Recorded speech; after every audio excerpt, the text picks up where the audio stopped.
Satuan Polisi Pamong Praja Kabupaten Serang bagian Timur akan menyediakan satu pos di Pasar Gumumai Bula. Hal tersebut disampaikan Kepala Satuan Polisi Pamong Praja Serang bagian Timur, Saiful Rumodar, Selasa tadi. Rencana tersebut menyusul adanya keluhan sejumlah pedagang, karena sebagian dagangan mereka hilang dicuri. Beberapa hari lalu, barang dagangan mereka diduga hilang dicuri pada malam hari saat pedagang telah pulang ke rumah. Pada prinsipnya, kita sebagai Kasat Polisi mengapresiasi apa yang tadi disampaikan dan nanti insyaallah akan kita tindak lanjut secepatnya untuk mungkin Satpol PP akan berikan salah satu pos di daerah pasar. Para pedagang biasanya menyimpan barang dagangan mereka di pasar. Mereka menyimpannya di dalam peti kayu.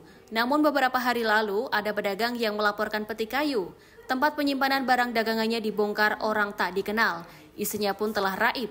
Peristiwa tersebut menyebabkan pedagang rugi hingga jutaan rupiah. Dari Bula, Serang bagian Timur, kontributor TVRI Mansyur Poinau melaporkan.